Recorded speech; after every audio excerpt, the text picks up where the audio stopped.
Professor Yunus সরকারে এসে ছাত্ররা আমার নিয়োগকর্তা, তারা আমাকে নিয়োগ দিয়েছে, তারা আমাকে চাকরি দিয়েছে, এই ধরনের কথা বলে ছাত্রদেরকে পড়ার টেবিলে না বসিয়ে তিনি মাস্তান বানিয়েছিলেন, তিনি মববাজ বানিয়েছিলেন। তার বানানো এই মাস্তান এবং মববাজরা এখনও প্রকাশ্যে দাপট দেখাচ্ছে এবং সেই প্রক্রিয়া এতটাই ভয়ঙ্কর হয়েছে যে একটি শহরে মানে একটা সিটি কর্পোরেশনে দেখা যাচ্ছে যে প্রকাশ্য রাস্তায় শত শত কিশোর অস্ত্র হাতে মহড়া দিচ্ছে, অথচ এই ব্যাপারে আমরা কিছুই করতে পারছি না। পুলিশ নির্বিকার ভূমিকা পালন করছে। প্রফেসর ইউনূস কি সর্বনাশটা করে গেছেন এই ছাত্রদের, ইয়াং জেনারেশনকে কিংবা কিশোর একটা কিশোর সমাজকে, সেটা আসলে বলে বোঝানোর মতো নয়। আগামী কত বছরে এটা রিকভারি করা সম্ভব হবে সেই প্রশ্নও বারবার উঠছে। ভয়ঙ্কর একটা চিত্র দেখা গেছে, গণমাধ্যমে এসেছে। যদিও যদিও ঘটনাটা ঘটেছিল গত শুক্রবারে, কিন্তু গত রাতে এই খবরটা এসেছে গণমাধ্যমে। যে খবরে আমরা দেখছি একটি শহরে প্রকাশ্যে অন্তত 1 থেকে 150 কিশোর অস্ত্র হাতে শহরের বিভিন্ন গুরুত্বপূর্ণ জায়গায় মহড়া দিচ্ছে, স্লোগান দিচ্ছে, ভয়ে মানুষ দিক বিদিক ছুটে বেড়াচ্ছে, দোকানিরা দোকানপাট বন্ধ করে রাখছে। এই ঘটনা কোথায় ঘটল, কেন এই ঘটনা ঘটছে, প্রফেসর ইউনূস এই জেনারেশনটাকে কিভাবে ধ্বংস করে গেছেন, তার ধারাবাহিকতা এসে পড়েছে যখন এই সরকারের উপরে, তখন এই সরকারও কি নির্বিকার থাকবে নাকি এদের কঠোর হাতে দমন করবে? চলুন একটু জেনে দেখি কোথায় এই সর্বনাশা ঘটনাটা ঘটছে। যখন রাজধানী ঢাকাতে এটা ঠেকানো যাচ্ছে না, তখন সেটা সারা দেশে কেন স্প্রেড করছে? থাকবেন পলিটিক্স টিভির নিয়মিত আয়োজনে।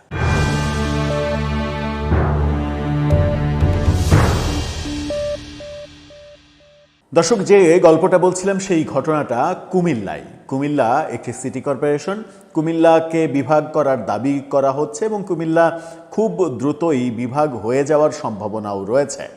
এরকম একটা গুরুত্বপূর্ণ শহরে কিশোর গ্যাং, কিশোর অপরাধীরা প্রকাশ্যে, তাও 2-4-10 জন না, 1 থেকে 150-র বেশি কিশোররা একসাথে শোডাউন দিচ্ছে হাতে বিভিন্ন ধরনের অস্ত্র নিয়ে। এই ঘটনা ঘটেছে শুক্রবারে কুমিল্লা শহরে, প্রকাশ্যে শহরের বহু জায়গায়।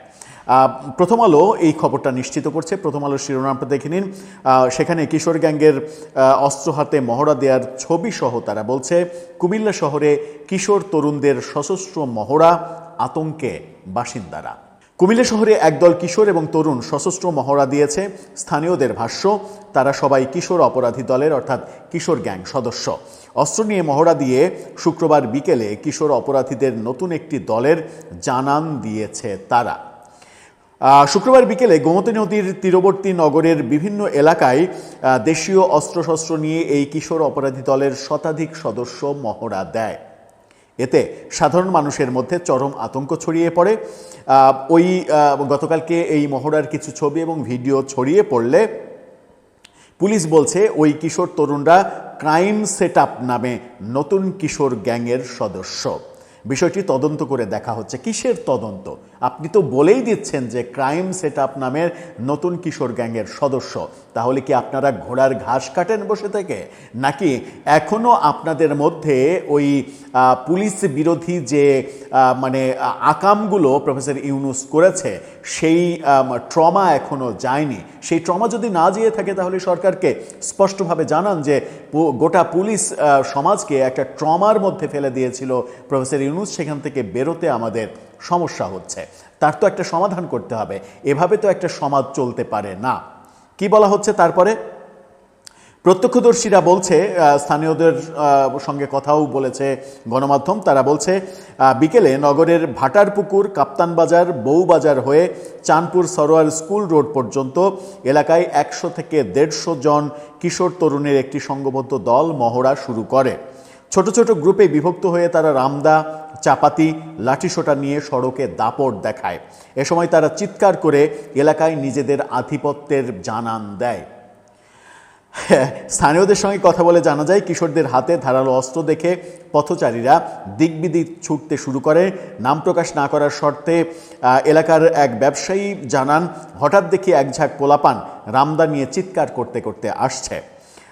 পরিস্থিতি দেখা ভয়ে আমরা দোকানের শাটার নামাইয়া দিছি। প্রকাশ্যে এভাবে অস্ত্র নিয়ে ঘোরাফেরা করবে এটা ভাবা যায় না। এই এলাকায় আগে এরকম অবস্থা দেখি নাই। এদিকে এমন ঘটনায় সন্তানদের ভবিষ্যৎ নিয়ে উদ্বিগ্ন স্থানীয় অভিভাবক সমাজ। এই কিশোর গ্যাংয়েরও তো অভিভাবক আছে, এদেরও তো বাবা মা আছে। সেই বাবা মাকে প্রথমে রিমান্ডে নিয়ে তাদের কাঠগড়ায় নিয়ে তাদের উচিত শিক্ষা দেওয়া উচিত যে তার ঘরের সন্তান কিভাবে এই ধরনের জঘন্য অপরাধে জড়িত হয়ে পড়ছে, আর তারা ঘোড়ার ঘাস কাটছে কিনা বাড়িতে বসে থেকে। চাঁদপুর এলাকার এক অভিভাবক ক্ষোভ প্রকাশ করে বলেন, শুনেছি এই গ্যাংয়ের অনেকেই স্কুল কলেজের ছাত্র। এই বয়সে তারা বইয়ের বদলে অস্ত্র ধরেছে। এই অস্ত্র ধরা শিখিয়েছে প্রফেসর ইউনূস এবং তার গং। অস্ত্র ধরা শিখিয়ে এই প্রজন্মকে ধ্বংস করে সে সরকার থেকে বিদায় নিয়েছে। আমরা সন্তানদের বাইরে পাঠাতে ভয় পাচ্ছি। প্রশাসনের এখনই এদের শক্ত হাতে দমন করা উচিত, তা না হলে সামনে বড় কোনো হত্যাকাণ্ডের ঘটনা ঘটতে পারে, এমন আতঙ্ক তৈরি হয়েছে কুমিল্লায়। এ বিষয়ে জানতে কুমিল্লা কোতোয়ালি থানার মডেল থানার ভারপ্রাপ্ত কর্মকর্তা তৌহিদুল আনোয়ার তিনি প্রথম আলোকে বলেন, কিশোর গ্যাংয়ের অপতৎপরতা বন্ধে পুলিশ কঠোর অবস্থানে রয়েছে, বিশাল কঠোর অবস্থান। প্রকাশ্যে 150 অপরাধী অস্ত্রসহ মহড়া দিচ্ছে, পুলিশ বসে বসে লেবেন চুষ খাচ্ছে, আর তিনি বলছেন যে বিশাল পদক্ষেপ নিয়েছে, কঠোর অবস্থানে রয়েছে তারা। শুক্রবার নগরের সংরাইশ এলাকায় অভিযান চালিয়ে 3 জনকে গ্রেপ্তার করা হয়েছে, এই কথা বলেছে। 150 জনের মধ্যে 3 জনকে গ্রেপ্তার করেছে এবং এই 3 জন সত্যিই অপরাধী কিনা নাকি উপর মহলকে ঘটিবুঝ দেওয়ার জন্য কোনো 3 জনকে গ্রেপ্তার করে দেখানো হয়েছে যে গ্রেপ্তার করেছি, সেটাও কিন্তু তদন্ত করা প্রয়োজন। তাদেরকে শনিবার আদালতের মাধ্যমে কারাগারেও পাঠানো হয়েছে, সেটা বলেছেন ওসি। বলেছেন, ক্রাইম সেটআপ বা অন্য যে নামেই হোক সন্ত্রাসী ও গ্যাং কালচার সৃষ্টিতে জড়িতদের কোনো ছাড় দেয়া হবে না। কমন এবং মুখস্থ সংলাপ পুলিশের। আমাদের অভিযান অব্যাহত রয়েছে। কিশোর গ্যাংয়ের নতুন এই গ্রুপটি আত্মপ্রকাশের তথ্য আজকে আমাদের নজরে এসেছে। বিষয়টির বিস্তারিত খোঁজ নিয়ে দেখা হচ্ছে। অথচ এরা এত বড় একটা গ্যাং তৈরি করলো, অস্ত্রসহ মহড়া দিল। তিনি বলছেন যে আজকেই এটা হয়েছে, আজকে আমরা জানতে পেরেছি। হাস্যকর এই কথাবার্তার জন্য প্রথমে তাকে বরখাস্ত করা উচিত। কারণ এরকম ঘটনা বাংলাদেশে তো অনেক দেখেছি যে সরকারের গুরুত্বপূর্ণ কোনো ব্যক্তিকে নিয়ে যদি ফেসবুকে একটা বাজে সমালোচনা করা হয়, তাকে গ্রেপ্তার করতে পুলিশের আধা ঘন্টা সময়ও লাগে না, পুলিশ তাকে খুঁজে বের করতে আধা ঘন্টা সময়ও লাগে না। পুলিশ যাকে গ্রেপ্তার করতে চায় তাকে খুঁজে বের করতে আধা ঘন্টা 1 ঘন্টা সময় লাগে না। অথচ এই ওসি তিনি বলছেন যে আজকেই এরা তৈরি হয়েছে। আজকে এরা তৈরি হলে কখনো 150 জন সংঘবদ্ধ হয়ে এরকম অস্ত্রের শোডাউন করতে পারে? এটা কি বিশ্বাসযোগ্য? কোনোভাবেই বিশ্বাসযোগ্য নয়। কুমিল্লা নগরে কিশোর অপরাধীর এমন বেপরোয়া আচরণ নতুন কিছু নয়। এর আগে গত বছর নগরের বিভিন্ন এলাকায় কিশোর অপরাধী দলের মহড়ার ঘটনা ঘটে। ঘটনা পরিষ্কার, গত বছর থেকেই ঘটনা শুরু হয়েছে, যেটা প্রফেসর ইউনূসের সরকার শুরু করেছে এবং প্রফেসর ইউনূস সরকার সারা দেশে এই প্রজন্ম জেনজি প্রজন্মকে সন্ত্রাসী, মববাজ, মাস্তান, চাঁদাবাজ, দুর্নীতিবাজ এইগুলো করে তাদেরকে পড়ার টেবিল থেকে বের করে এনে টাকার লোভ দেখিয়ে, টাকার লোভে ফেলে তাদের ধ্বংস একেবারে নিশ্চিত করে দিয়েছে। তার ধারাবাহিকতা আমরা দেখছি। স্থানীয়দের অভিযোগ, রাজনৈতিক বড় ভাইদের ছত্রছায়ায় এসব কিশোর গ্যাং দিন দিন আর দুর্ধর্ষ হয়ে উঠছে। বিগত বছরগুলোতে কিশোর অপরাধীদের হাতে নগরে বেশ কয়েকটি খুনের ঘটনাও ঘটেছে। কার্যকর ব্যবস্থা না নেওয়ায় নতুন নতুন দলের নামে কিশোর অপরাধীদের বিস্তার ঘটছে। দেখুন প্রমাণ, পুলিশ বলছে তারা তৎপর, এই গ্যাং নাকি আজকেই হয়েছে, অথচ স্থানীয়রা বলছে যে এটার বিরুদ্ধে ব্যবস্থা না নেওয়ার কারণে তারা বেপরোয়া হয়ে উঠেছে। এবং পত্রিকাও বলছে যে গত বছর থেকে এই কিশোর গ্যাং তৎপরতা কুমিল্লাতে ভয়াবহ আকার ধারণ করেছে, যখন কিনা প্রফেসর ইউনূস সরকারে ছিল এবং তার মব বাহিনী সারা দেশে বিভিন্নভাবে এই জেনজি বলে, তাদেরকে বিপ্লবী বলে, তাদেরকে সমন্বয়ক বলে নানাভাবে আশ্রয় প্রশ্রয় দিয়ে তাদেরকে মাস্তান প্রজন্ম হিসেবে তৈরি করেছে।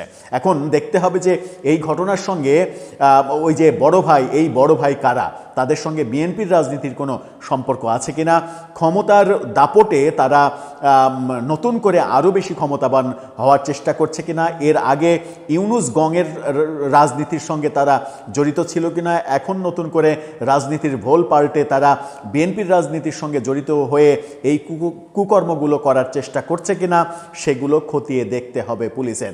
এবং পুলিশ এই দায় সারা বক্তব্য দিয়ে কোনো কাজ হবে না, কারণ এই প্রফেসর ইউনুসের নিয়োগদাতা যারা এই একটা সন্ত্রাসী প্রজন্ম তৈরি হয়েছে, যারা মাস্তান প্রজন্ম তৈরি হয়েছে, এই নিয়োগদাতাদের আগে নির্মূল করতে হবে, নতুবা এই সমাজে শান্তি আনা সম্ভব নয়।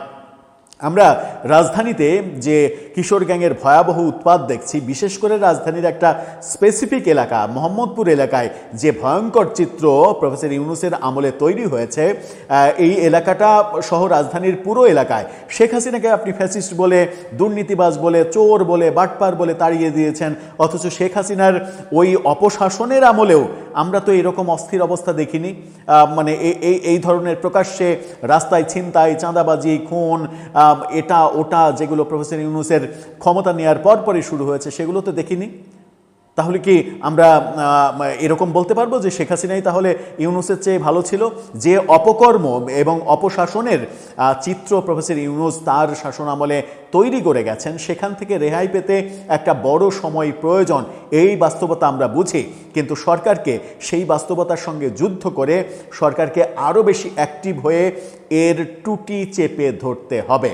প্রফেসর ইউনুস যে মাস্তান বাহিনী তৈরি করে গেছে, যে কিশোর গ্যাং তৈরি করে গিয়েছে এবং তাদেরকে সমন্বয়ক, জুলাই যোদ্ধা, এটা ওটা পদবি দিয়ে তাদেরকে বিতর্কের ঊর্ধ্বে কিংবা ইন্ডেমনিটি দিয়ে গেছে অনেকটা, যে এরা যাই করুক না কেন শুধুমাত্র জুলাই যোদ্ধা পরিচয় দিলেই তার আর কিছু হবে না, সেখান থেকে জাতিকে রক্ষা করতে হবে।